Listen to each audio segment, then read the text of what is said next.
우리 성도님들은 하나님께서 원하시는 모습이 있다는 것을 아시나요? 그 모습이 무엇일까요?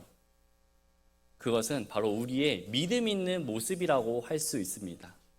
너무나 기본적인 질문이지만 여러분, 믿음이라는 것이 도대체 무엇일까요? 성경은 이렇게 믿음에 대해 정의를 하고 있어요. 히브리서 11장 1절에 이제 믿음은 바라는 것들의 실체요 보이지 않는 증거다라고 말씀하고 있습니다. 이 말씀은 믿음이 단순한 바램이나 소망이 아니라 확신과 증거라는 의미를 나타내고 있는 말씀이에요. 즉 눈에 보이지는 않지만 확실하게 존재한다는 것을 신뢰한다는 것이 믿음이라는 것을 말하는 것입니다. 여러분, 우리 눈에는요 공기가 보이지 않습니다. 그렇죠? 그런데 우리는 공기가 있다는 것을 알아요. 공기를 우리가 흡수해야 우리가 살아갈 수 있다는 것 또한 알 수 있습니다. 근데 우리가 공기가 있다는 것을 확실하게 믿고 있는 것처럼 우리 하나님도요, 내 눈엔 보이지 않지만 분명하게 우리와 함께하고 있다는 것을 나타내고 있다는 것입니다. 이것처럼 하나님과 하나님의 약속이 지금 당장 눈에 보이지는 않아도 그것이 진짜 있음을 내가 믿고 신뢰할 때 그렇게 살아가는 것이 믿음이다라고 할 수 있는 것입니다. 성경에 보면 하나님께서는 정말 이 믿음에 대해서 너무나 강조를 많이 하세요. 누가복음 5장에 보면 온몸에 마비병에 걸린 사람들이 나옵니다. 근데 이 친구들이 이 마비병 환자를 어떻게든 치료해 주고 싶어서 예수님께 데려가고 싶어서 방법을 찾다가 도저히 방법이 없어서 지붕을 열잖아요. 그리고 주님 앞에 데려갔을 때 예수님께서는 그들의 믿음을 보시고는 그분께서 그들의 믿음을 보시고 그에게 이르시되 사람아 내 죄들을 용서받았느니라 라고 말씀을 하셨어요. 그들의 믿음을 보시고 용서함을 받았다라고 이야기를 합니다. 또 백부장의 믿음을 보면 백부장이 자신의 하인을 고치기 위해서 예수님께 나아가요. 그런데 예수님께서는 직접 오실 필요가 없습니다. 예수님께서 말씀만 하옵소서 그러면 내 종이 내 하인이 낫겠나이다 라고 말씀하셨을 때 예수님은 백부장의 그 믿음을 칭찬하세요. 마태복음 8장 10절에 예수님께서 그 말을 들으시고 놀라사 따르던 자들에게 이르시되 진실로 내가 너희에게 이르노니 이스라엘에서 이렇게 큰 믿음을 내가 보지 못했다라고 말씀하셨습니다. 12년간 혈루증을 앓던 여인이 예수님의 옷자락만 만져도 내 병이 나을 것이라는 그 믿음이 있었어요. 그래서 예수님께 나아가서 옷자락을 만졌을 때 그 모습을 또한 보시고 예수님께서는요, 딸아 내 믿음이 너를 온전하게 했다라고 칭찬하고 있음을 보게 됩니다. 가나안 여인의 믿음을 보아도요, 이방 여인이 귀신 들린 딸을 고쳐달라고 예수님께 간청하지만 예수님은 처음에 거절하십니다. 그러나 여인은요, 개들도 주인의 상에서 떨어지는 그 부스라기를 먹는데 예수님 도와달라고 이야기를 합니다. 그때 예수님께서는 이렇게 말씀하세요. 오 여자여 내 믿음이 크도다. 맹인 바디메오의 믿음 또한 그렇습니다. 예수님께 나아가기 위해서 정말 큰 소리를 외쳐 예수님 저 여기 있습니다 도와주세요 라고 외칩니다. 그때 사람들은요 왜 이렇게 시끄럽게 하냐고 막 뭐라고 그래요. 그러나 예수님은 그 모습을 보고는요 이렇게 또 대답합니다. 내 믿음이 너를 온전하게 되었다라고 이야기를 합니다. 이 외에도 성경에 보면 수많은 모습을 통해서 하나님께서는 그 믿음의 중요성을 너무나 강조하고 있음을 보게 됩니다. 하나님은 언제나 그들의 믿음을 평가하시고 믿음에 따라 역사를 하셨어요. 그래서 히브리서 기자는 믿음이 없이는 하나님을 기쁘시게 하지 못한다라고 말씀하고 있습니다. 우리 성도인들은 하나님을 기쁘시게 할 만한 이런 믿음이 여러분들에게는 있으신가요? 그런데 이제 현실에서 우리가 어떤 위기를 만나고 어떤 현실적인 문제를 만났을 때 또 때로는 이해할 수 없는 어떤 문제들을 만나게 되었을 때 우리는 어떻게 반응하게 되나요? 꼭 믿음이 없는 사람처럼 행동할 때가 있고 그렇게 반응할 때가 있습니다. 성경에 보면 예수님의 그 제자들이 함께 배를 타고 막 가고 있었어요. 예수님은 너무 피곤하셔가지고 그곳에서 잠을 청하고 계셨습니다. 그때 이제 풍랑이 오면서 배가 뒤집힐 것만 같았어요. 제자들은 너무 걱정이 되고 두려워서 잠자고 있는 예수님을 깨워서 제발 좀 살려달라고 이야기를 합니다. 이 모습을 보시고 예수님은요, 그들의 믿음이었음을 책망하십니다. 이스라엘 백성들도 광야에서 하나님께서 이제 구름 기둥과 불 기둥 만나로 그들의 필요를 다 채워주셨습니다. 그럼에도 불구하고 그들은요, 필요가 있을 때마다 이거 왜 없냐라면서 불평하는 모습을 보게 돼요. 이처럼 믿음과 현실 사이에는요, 엄청난 갭이 있어요. 우리가 가지고 있는 믿음이 현실의 삶 속에서는 제대로 작동하지 않을 때가 있다는 것입니다. 현실적인 위기를 만나면 그때부터 눈에 보이는 그 문제들만 바라보게 돼요. 그래서 더 중요한 것은 내게 익숙한 문제를 만날 때마다 그동안 내가 해결해 왔던 내 삶의 방식대로 그것을 풀어보려고 한다는 것이죠. 우리는 머릿속으로는 그래, 하나님의 말씀으로 믿음으로 이렇게 풀어가와야지 이렇게 결단하지만 그 현실이 닥쳤을 때는 내 생각대로 내가 평소 해오던 방식대로 해결한다 하는 것입니다. 평상시 이 사람의 영적인 이런 생활을 보면 이 사람은 예배도 잘 드리고 간증도 잘하고 찬양도 잘하고 너무 훌륭한 사람이다 라고 생각하지만 인생의 풍랑을 만나면 세상에 속한 사람보다 더 힘들어할 때가 있고 더 어려워할 때가 있고 더 두려워할 때가 있다라는 것입니다. 이런 모습이 오늘 본문에 나오는 야곱에게도 동일하게 비춰집니다.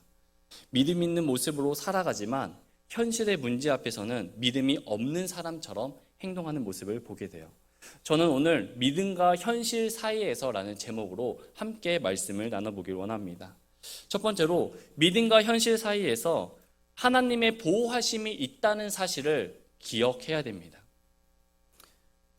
오늘 본문에 등장하는 야곱은 하나님의 은혜를 정말 많이 받은 사람이었습니다. 야곱은 정말 욕심도 많았던 사람이에요. 형 에서에게 장자권을 팥죽 한 그릇으로 삽니다. 그리고 또 형 에서가 받아야 되는 장자의 축복권 또한 몰래 이삭을 속여서 형 대신 받게 돼요. 그리고는 형 에서가 너무 무서워서 이제 도망을 나오게 됩니다. 그렇게 도망 나온 곳이 하란에 있는 삼촌 라반의 집으로 가게 돼요. 그로부터 20년 동안 하란에서 생활을 하게 됩니다. 20년 동안 야곱은요, 그곳에서 여러 가지 많은 일들이 있었지만 큰 부자가 돼요. 자수성가한 사람이 됩니다. 아무것도 없이 갔던 사람이 돈을 많이 벌어 부자가 되었고 2명의 아내와 11명의 자녀들이 있었습니다. 또한 많은 가축들을 거느리고 있었어요. 이 모든 것들이 하나님의 은혜로 된 것이었습니다. 하나님의 은혜로 모든 것을 가지고 이제 고향으로 돌아오고 있는 것이 오늘 본문의 배경이에요. 그런데 이제 고향으로 돌아오다 보니까 야곱의 마음엔 두려운 마음이 생겼습니다. 그 두려운 마음은 형 에서에 대한 마음이었어요. 야곱은 굉장한 부자가 되었지만 20년 전에 자기의 형 에서를 속였던 그것들이 막 기억이 나는 거예요. 그래서 고향으로 오면 올수록 두려운 마음이 더 심해집니다. 얼마나 두려운지 본문 7절에 보면요, 야곱이 심히 두렵고 괴롭다라고 표현되어 있습니다. 그런 두려움을 느끼고 있을 때 하나님께서는 야곱에게 천사들을 보내주세요. 1, 2절 말씀이에요. 야곱이 자기 길로 가고 있는데 하나님의 천사들이 그를 만났으므로 야곱이 그들을 볼 때 이르기를 이것은 하나님의 군대라 하고 그곳의 이름을 마하나임이라 하였더라. 야곱이 가는 길에 하나님의 천사들을 만났는데 야곱이 볼 때 그 모습이 하나님의 군대처럼 보였다라고 이야기를 하고 있는 것이에요. 그래서 하나님의 군대라는 뜻이 마하나임, 여기서 나오게 된 것입니다. 근데 이 마하나임이라는 뜻에는요, 이런 하나님의 군대라는 뜻도 있지만 두 군대라는 뜻도 있어요. 이게 무슨 말이냐면 하나님은 지금 천사들을 굉장히 많이 보냈는데 야곱을 중심으로 앞과 뒤를 보호하고 있다는 의미도 있습니다. 그렇다면 왜 하나님은 야곱이 가는 길에 하나님의 군대를 보내셨을까요? 왜 야곱을 하나님께서 보호하고 계셨을까요? 첫 번째로 약속을 지키기 위해서였습니다. 도망가던 야곱에게 하나님께서 하나님은 베델에서 이렇게 약속해 주셨어요. 창세기 28장 15절에 또 보라, 내가 너와 함께 있어 내가 가는 모든 곳에서 너를 지키며 너를 이 땅으로 다시 데려오리라. 내가 내게 말한 것을 행할 때까지 너를 떠나지 아니하리라라고 약속해 주셨어요. 너가 지금 이렇게 가지만 내가 분명히 너와 함께 할 것이고 너를 지켜줄 것이고 반드시 너를 고향으로 데려오겠다라고 이야기를 하신 것입니다. 그래서 하나님께서는 하나님의 군대를 야곱을 중심으로 보호하고 계셨던 것이었어요. 두 번째로 승리를 주시기 위해서였습니다. 여러분, 군대가 있는 목적은 보호하는 것에도 있지만 전쟁이 났을 때 승리하기 위해서 군대가 존재하는 것입니다. 우리가 운동 경기에서 방어만 계속해요. 그런다고 게임에서 승리할 수 있을까요? 승리를 하려면 반드시 싸워 이겨야 되는 것입니다. 그러면 그 승리를 어떻게 하냐면 하나님께서 보내주신 천사들이 먼저 가서 승리할 수 있도록 만들어 주신다라는 것이에요. 출애굽기 33장 2절에 보면 내가 천사를 내 앞에 보내며, 천사를 앞에 보내서 가나안 족속과 아모리 족속과 헷 족속과 브리스 족속과 히위 족속과 여부스 족속을 쫓아내었다라고 합니다. 내가 가기 전에 이미 하나님께서 천사들을 보내서 그들을 쫓아내었다라고 말씀하고 있어요.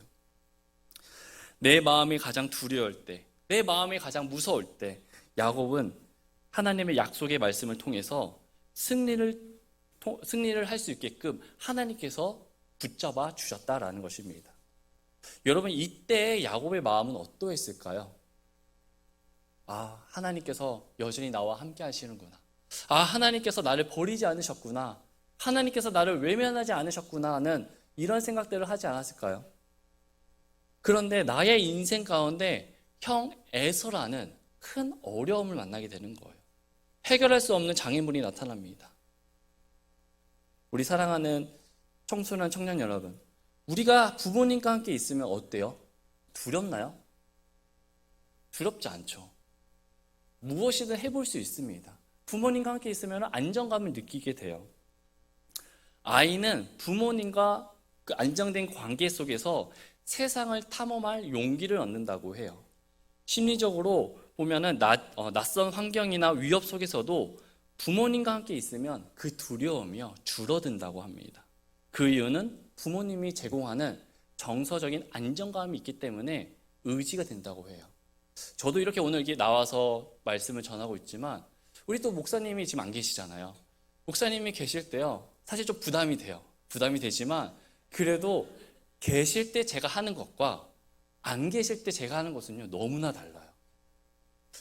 계시면 의지가 됩니다. 저를 보호해 주실 것이라는, 저를 이렇게 해 주실 거라는 그게 있어서 편안하게 할 수 있어요. 이것처럼 우리 자녀들은요 부모님과 함께 있을 때 보호감을 느끼고 무엇이든지 해볼 수 있는 것이에요. 하나님의 군대는 단순한 환상이 아니라 실제적인 하나님의 보호의 표현이었습니다. 하나님은 이미 야곱이 두려워하기 전부터 그가 가는 곳에 천사들을 주둔시켜 놓고 있었어요. 우리는 종종 고난이 닥친 후에야 도움을 청하지만 하나님은 우리가 가는 그 순간부터 이미 다 준비하고 군대를 파견해 놓고 계신다는 것입니다. 부모님이 내 옆에 계시다는 것을 인식할 때 우리가 안정감을 느끼듯이 비록 내 눈에는 하나님의 천사가 보이지는 않지만 하나님이 나를 보호하고 계시다는 것을 인식할 때 우리는 안정감 있게 현실의 문제 속에서도 믿음으로 걸어갈 수 있습니다. 야곱처럼 현실적인 상황으로 인해 두려움이 올 수 있어요. 사람이기 때문에 그럴 수 있습니다. 그러나 여러분, 하나님은 오늘도 우리 곁에 군대를 보내놓고 나를 중심으로 앞과 뒤를 포위하여 보호하고 계시다는 사실을 기억하시기 바랍니다. 우리 하나님은 나를 절대 홀로 내버려 두지 않습니다.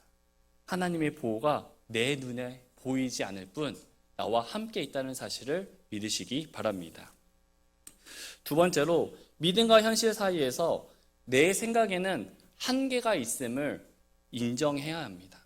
한계가 있어요. 야곱은 하나님께서 보내신 하나님의 군대에 대한 보호하심을요 너무 두려운 나머지 잊어버리게 됩니다. 고향으로 다가오면 다가올수록 에서에 대한 두려움이 점점 더 커져가요. 하나님의 약속을 들었고 하나님의 군대를 보았음에도 불구하고 또다시 현실의 벽 앞에서 무너지고 만 것입니다. 그래서 야곱은 자신만의 방식으로 그 문제를 해결하려고 해요. 첫 번째로 야곱이 했던 방식은 미리 종들을 보냅니다. 미리 사자들을 보내요. 본문 3절이에요. 야곱이 세일 땅 곧 에돔 지방에 있던 자기 형 에서에게 자기보다 앞서 사자들을 보내며, 미리 종들을 보내서 에서가 지금 어떤 마음으로 이곳으로 오고 있는지 살펴보라고 얘기를 합니다. 두 번째로 야곱이 한 것은 자신의 모든 것은 에서의 것이라고 말을 해요. 4절에 그들에게 명령하여 이르되 너희는 이같이 내 주 에서에게 고하기를 주의 종 야곱이 이같이 말하나이다. 여기서 에서를 가리켜 내 주 에서라고 얘기를 해요. 그리고 본인을 가리켜서는요, 주의 종 야곱이라고 합니다. 이렇게 표현한 이유는요, 주인의 처분만을 기다리는 종과 같다라는 것을 의미하고 있는 거예요. 그러면서 5절 말씀에 보면 자신에게 이런 재산들이 있다고 막 드러내고 있어요. 결국 4, 5절 말씀을 보면 에서가 나의 주인이기 때문에 에서가 원한다면 나의 모든 것들을 다 주겠다라는 것을 이야기하고 있는 것입니다. 물질적으로 자기가 할 수 있는 모든 것들을 표현하겠다는 거예요. 세 번째로 야곱이 했던 방식은 나는 어쩔 수 없이 라반과 함께 했다라고 이야기를 해요. 어쩔 수 없이. 4절 후반절에 내가 라반과 함께하며 체류하였고 지금까지 거기 있었으며. 여러분, 체류라는 말이 언제 쓰죠? 어떤 외국인이 우리나라에 거주할 때 우린 체류한다라고 표현을 합니다. 이 체류한다는 말은요, 잠시 손님이라는 거예요. 좀 있다가 다시 고향으로 고향으로 돌아갑니다. 이 말은 삼촌 나발이 나를 붙잡아서 어쩔 수 없이 20년 동안 그곳에 있었다라는 거예요. 나는 빨리 오고 싶었는데 라반이 잡아서 빨리 오지 못했고요. 빨리 와서 제가 화해를 청하고 싶었는데, 용서를 구하고 싶었는데 라반 때문에 어쩔 수 없이 이렇게 왔습니다라고 이야기를 하는 것입니다. 이렇게 야곱은 자기의 생각대로, 자기의 방식대로 행했습니다. 그런데 결과가 어떻게 되었을까요? 6절에 400명의 남자들과 함께 오고 있나이다. 종들을 보내서 이렇게 하라고 얘기했는데 결과가 400명의 군대가 오고 있다고 얘기해요. 이 고대 사회에서의 400명은 대병력이었습니다. 여러분, 아브라함이 자기 조카 롯을 구하기 위해서 4개의 나라 연합군을 상대로 쓰러뜨린 군사의 수가 몇 명인지 아시나요? 318명이에요. 그보다 많은 400명의 군대가 온다는 것은요, 엄청난 군대가 오고 있다는 것입니다. 이 소식을 듣자 야곱은 두렵고 괴로워서 또다시 자기의 생각대로 행동하게 됩니다. 그래서 자신의 재산을 2대로 나눠요. 2개로 나눕니다. 그러면서 8절에 에서가 한 무리를 치면 이 한 무리는 살아남을 수 있을 거라고 이렇게 생각을 하게 됩니다. 여러분, 지금까지 야곱이 어떻게 이 자리까지 오게 되었나요? 하나님의 보호하심과 인도하심 속에 이곳에 오게 되었어요. 방금 전까지만 해도 하나님의 천사를 보내주셔가지고 내가 너를 보호하고 있다라고 보여주셨음에도 불구하고 야곱은 지금 또 이렇게 행동하고 있다는 것이에요. 여러분, 야곱은 형 에서를 피하여 도망가는 길에 하나님께서 사닥다리 꿈을 통해 말씀해 주셨어요. 창세기 28장 16, 17절에 주께서 분명히 이곳에 계시거늘 내가 그것을 알지 못했다. 분명히 이 순간에도요, 분명히 하나님께서 계시다는 것을 알고 있었어요. 회개했습니다. 그런데 나에게 현실적인 어려움이 왔을 때 하나님께 물어보고 도움을 청해야 했음에도 불구하고 내 생활의 방식대로, 내 생각대로 일을 처리했다라는 것이에요. 1994년 10월 21일 서울 한강에 있는 성수대교가 무너졌습니다. 당시에 출근길이던 시간 버스와 차량들이, 수많은 사람들이 다 그곳으로 떨어졌어요. 32명이 사망하고 17명이 부상당하는 엄청난 큰 사고였습니다. 당시에 설계자들과 기술자들, 전문가들은 말했어요. 이 성수대교는요, 완벽합니다. 문제가 없어요. 그러나 나중에 무너진 것을 보았을 때 연결 부위 핀의 강도를 잘못 계산해서 무너졌다라는 이 사실이 드러났습니다. 여러분, 성수대교를 누가 만들었을까요? 그냥 아무나 붙잡고서 저기 가서 짐 좀 올려놓고 다리를 만들어 했을까요? 아니죠. 그 분야의 기술자들, 전문가들이 만들었습니다.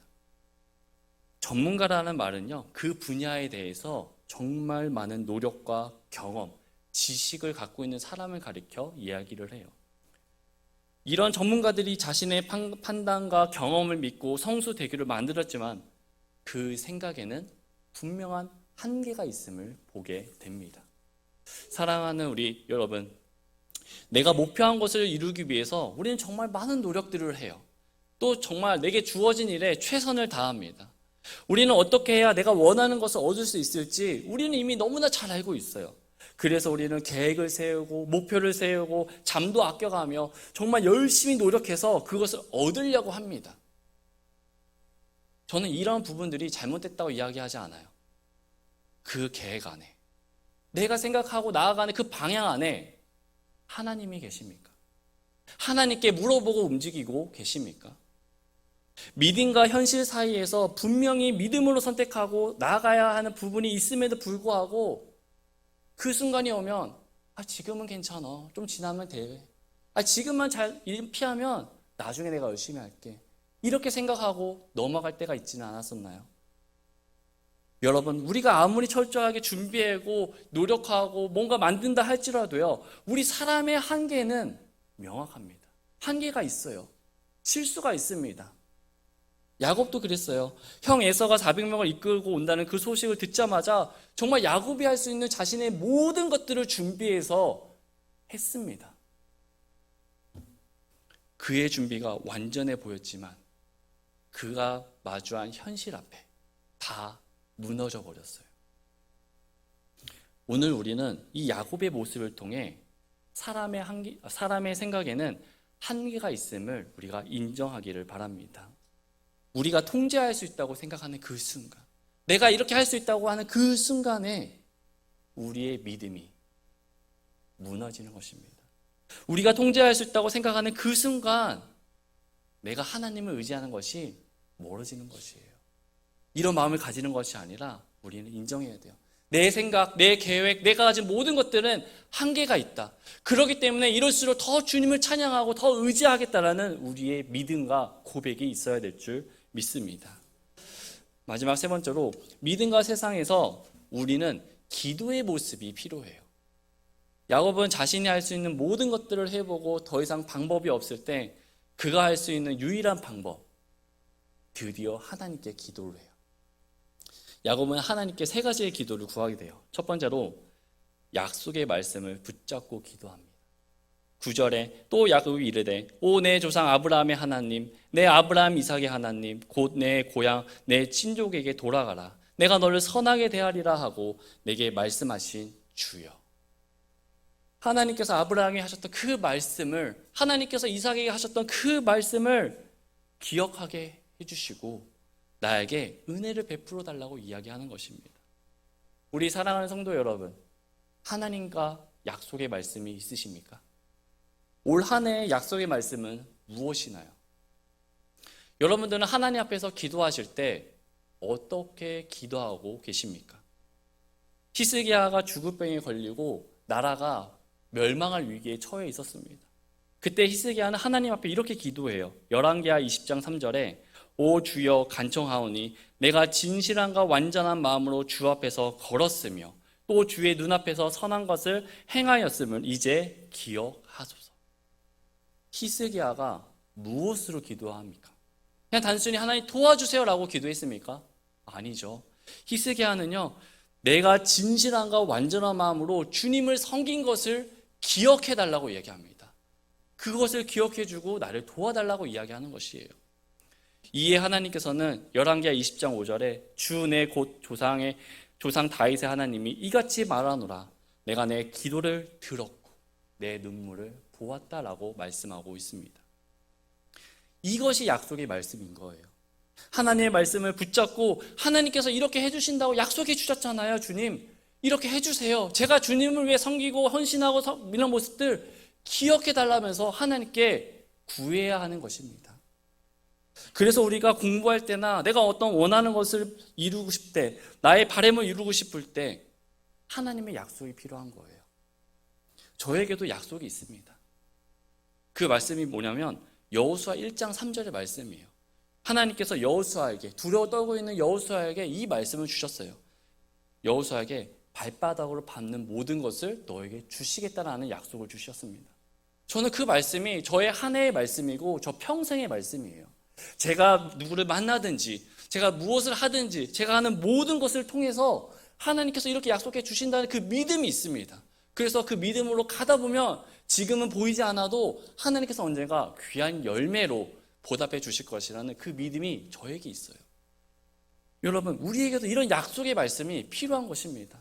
그냥 하나님께 기도해 주세요, 도와주세요, 해주세요. 누구나 할 수 있습니다. 세상에 다니는 안 믿는 사람들도 그렇게 기도해요. 간절할 때 합니다. 그러나 우리는요, 여기서 조금만 더 성숙해져서 하나님께서 말씀하셨잖아요. 아브라함의 하나님께서 약속하신 그 말씀을, 이삭의 하나님께서 약속하신 그 말씀을 내게 이루어 달라고 기도했던 것처럼 우리도 약속의 말씀을 붙잡고 하나님께 기도하시기 바랍니다. 두 번째로, 내가 가진 모든 것들이 하나님의 은혜로 된 것임을 기도해요. 10절 말씀에 주께서 주의 종에게 보여주신 모든 긍휼과 모든 진리 중 가장 작은 것도 내가 감당할 수 없사오니 이는 내가 내 지팡이만 가지고 이 요르단을 건넜으나 지금은 두 때나 이루었기 때문이니라 라고 말씀하고 있어요. 야곱이 처음에 도망 나올 때는요, 지팡이 하나, 딱 그거 하나만 가지고 나왔습니다. 그런데 지금은 어떻대요? 지금은 두 때나 엄청난 부자가 되었다고 이야기를 하고 있습니다. 그 모든 것이 하나님의 은혜로 되었다고 얘기해요. 여러분, 믿음과 현실 사이에서 우리가 현실에만 집중하지 않기를 바랍니다. 하나님께서 내게 베풀어 주신 은혜를 한번 우리가 생각해 봤으면 좋겠어요. 우리는 간증을 할 때나 또 우리는 어떤 교제를 할 때 이 모든 것들이 하나님의 은혜로 된 것임을 늘 고백을 합니다. 이런 고백이 나에게 현실적인 어려움이 닥쳤을 때 그 순간 내게 베풀어 주신 하나님의 은혜를 기억하시기 바랍니다. 하나님께서 우리 다 알잖아요. 지나가 보면 그때 그렇게 했을 걸. 지나가 보면 맞아, 그때 하나님께서 이렇게 인도해 주셨어 하는 것을 우리 너무나 잘 알고 있어요. 그런 순간들을 우리가 기억하면서 현실의 문제를 만났을 때 그 순간을 기억하는 거예요. 그 순간을 기억하면서 그때도 하나님께서 이렇게 도와주셨는데 지금도 도와주실 것이라는 그 믿음이 우리에게 있기를 원합니다. 세 번째로, 야곱은요, 자신에게 있는 모든 것을 솔직하게 기도합니다.